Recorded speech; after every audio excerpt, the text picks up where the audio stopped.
एक बार विश्वामित्र जी और वशिष्ठ जी में इस बात पर बहस हो गई कि सत्संग बड़ा है या तप। विश्वामित्र जी ने कठोर तपस्या करके रिद्धियां सिद्धियां प्राप्त की थीं, इसलिए वे तप को बड़ा बता रहे थे, जबकि वशिष्ठ जी सत्संग को बड़ा मानते थे। वे इस बात का फैसला करवाने ब्रह्मा जी के पास चले गए।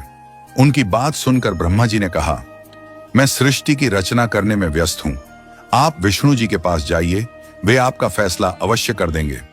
अब दोनों विष्णु जी के पास चले गए। विष्णु जी ने सोचा, यदि मैं सत्संग को बड़ा बताता हूं तो विश्वामित्र जी नाराज होंगे, और यदि तप को बड़ा बताता हूं तो वशिष्ठ जी के साथ अन्याय होगा। इसलिए उन्होंने यह कहकर उन्हें टाल दिया, मैं सृष्टि का पालन करने में व्यस्त हूं, आप शंकर जी के पास चले जाइए। अब दोनों शंकर जी के पास पहुंचे।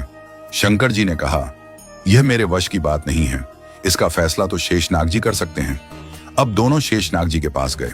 शेषनाग जी बोले, कहो मुनिवर, कैसे आना हुआ? वशिष्ठ जी ने कहा, हमारा फैसला कीजिए कि तप बड़ा है या सत्संग। विश्वामित्र जी कहते हैं कि तप बड़ा है और मैं सत्संग को बड़ा मानता हूं। शेषनाग जी ने कहा, मैं अपने सिर पर पृथ्वी का भार उठाए हुए हूं, यदि आप में से कोई थोड़ी देर के लिए पृथ्वी का भार उठा ले तो मैं आपका फैसला कर दूंगा। अब तप में अहंकार होता है। विश्वामित्र जी तपस्वी थे, उन्होंने अहंकार में भरकर कहा, पृथ्वी को आप मुझे दीजिए। विश्वामित्र जी ने पृथ्वी अपने सिर पर ले ली। अब पृथ्वी नीचे की ओर चलने लगी। शेषनाग जी बोले, विश्वामित्र जी, पृथ्वी रसातल को जा रही है। विश्वामित्र जी ने कहा, मैं अपना सारा तप देता हूं, पृथ्वी माता रुक जाए। परंतु पृथ्वी नहीं रुकी। यह देखकर वशिष्ठ जी ने कहा, मैं आधी घड़ी का सत्संग देता हूं, पृथ्वी माता रुक जाए। पृथ्वी वहीं रुक गई।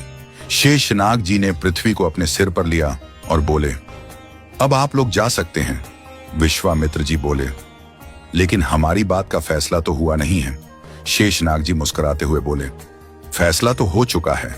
आपके पूरे जीवन के तप से भी पृथ्वी नहीं रुकी, लेकिन वशिष्ठ जी के आधी घड़ी के सत्संग से ही पृथ्वी वहीं रुक गई।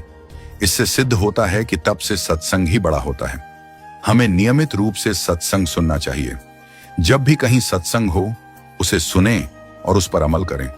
सत्संग की आधी घड़ी, तप के वर्ष 1000, तो भी नहीं बराबरी संतन की दरबार